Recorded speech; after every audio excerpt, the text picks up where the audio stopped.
Thank you. London, Ontario. I love Canada. I was sharing one of the first times I ever presented in Canada was at the CanFit Pro Show in 2001, and I mentioned something about space aliens, and, well, they didn't invite me back for another 9 years. So there'll be none of that tonight. But when I saw the pictures from last month's event, I saw bright colors. And, I'm born and raised in New York City, so I wear black. So I went in my closet and I pulled out this thing that I actually bought at a thrift store somewhere in Los Angeles. And then I found this piece of resort wear that I was going to wear with white pants and a blue blazer. And then I thought, it's very Julie McCoy a la Love Boat. Anybody remember that show? I was like 2 when it came out. But I thought, okay, I'm going to be your cruise director for 10 minutes with that outfit, and that's not going to work. So I just kept my meditation scarf that I bought in India a few years ago that I take with me everywhere. And here I am tonight. When I was a child, I used to get horrible migraine headaches. And the only way I could cure myself of those headaches was to practice guided meditation and visualization, which I taught myself. When I was in college, I was stretching one day while I was working out, and the sky opened up, and there was a white flash, and I got the message that I was going to be very successful in the health and fitness industry. But I'm here tonight to talk to you all, entrepreneurs and like-minded people, about living up to your potential. Because when I was in 10th grade, my chemistry teacher, Mr. Litwin, so graciously told my mother that I should just forget about college and go to a trade school. And I'm not really sure what that meant. Still not really sure, but when I put out my second book, I decided I was going to look him up and tell him something. But, yeah. But he's no longer on this earth plane, so I had to send him a message in meditation via the space aliens. Thanks, Mr. Litwin. It probably didn't help that I blew up this chemistry beaker and spilled hydrochloric acid all over my friend Monique Abrams. I recently reconnected with her, being back in New York after a brief 25-year stint in Los Angeles, where I developed yoga and other beautiful West Coast things. And I said, Monique, for all these years I've felt so bad about that hydrochloric acid. She goes, I don't even remember that. So all these years I was hanging on to something that Monique didn't even remember. I frequently ask myself if I am living up to my potential, because there's so many ways for all of us to live up to our potential, physically, emotionally, intellectually, energetically, spiritually. And in that big continuum of constantly working on ourselves, there's always some work to do. And then if you're a AAA type A personality from New York City, there's 1,000 ways, right, to work on ourselves.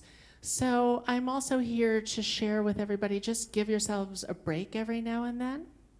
It's helpful, and that's where I find that the tools of yoga, meditation, really come in handy with that. I started my business literally out of my living room and the trunk of my car. I moved to Los Angeles after 4 years of college and decided that I was just going to take yoga, because that's what you do when you move to LA, right? You get a waterbed, you get a cell phone, you do yoga. My first yoga teacher was 93 years old. Her name was Renee Taylor, and she taught from a desk. Recently, you may have seen on Facebook now the oldest yoga teacher is now 97. So I'm going to see if I can beat that. Beat that, everybody. There's still time for all of us to do that.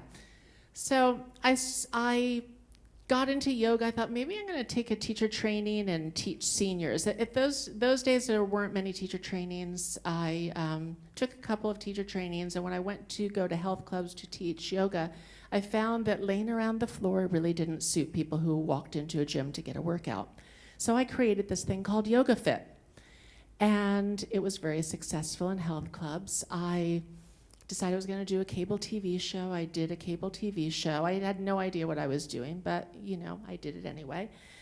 And I bought a bunch of clothes, and I had a graphic artist put the logo together, and I decided I was going to do my first trade show.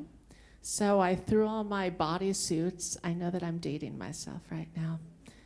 Put my bodysuits and my sweatshirts and t-shirts in the car, and I drove with some friends from yoga up to San Francisco to do this yoga show. I had no idea how much inventory I had, how much I needed to sell to break even. All I knew was that I had my stuff and I was going to sell it. I still run my business like that today.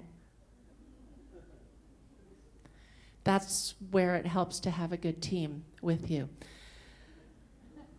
And that's where that being good to yourself, forgiving yourself, and also trying to improve really does come in handy. So other than doing a 10-minute meditation with you all or having you do some yoga, since you've been sitting for how long now, why don't we get up for a second? Yes. Yes, now we need the relaxation music that we may or may not have. Let's take a big inhale and draw our arms to the sky. And just for a moment, close your eyes. Face your palms in towards one another. And just open yourself up to your highest good, your highest potential, and your highest opportunity for positive growth, change, and transformation. Take a few deep breaths. Good. So I'm sure that many of you who are working a lot are bent over a computer or desk all day long. Thank you so much. Let's take the hands behind the back and open up the chest. Good. Breathing here. Let's take a few deep breaths, breathing into our heart center.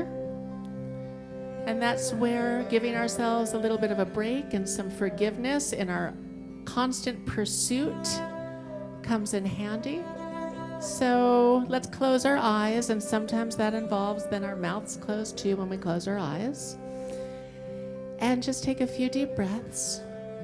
Just breathing into our heart center. Oftentimes when we're in pursuit of our goals, we tend to neglect the emotions. And we cut them off. So just take a moment to breathe into your heart center and notice how you feel. Let's let the hands rest at the sides of the body, standing up nice and tall, pulling the navel center in towards the low back, grounding into your power center, feeling yourself empowered, feeling that everything's good in this moment, everything's okay. Let's bring ourselves back to the heart center, to the communication center, to the crown of the head. And just taking a few deep breaths here. In my book, Yoga Lean, I talk about 7 steps to being Yoga Lean, which I realize can apply to us in our business pursuits as well. So the first one is that we need to believe we can transform, whether it's your body, your mind, your business, your situation. Believe that you can transform. The second one is to create a multifaceted, holistic plan, a circle, if you will. And the third one is to be flexible. The fourth one is be willing and open to do whatever it takes. The fifth one is to keep it simple. The sixth is to get a support system and create one, much like you all have here. And the seventh is to forgive yourself, because we're all human and we get to keep trying. So I thank you all so much for being here, and namaste, everyone.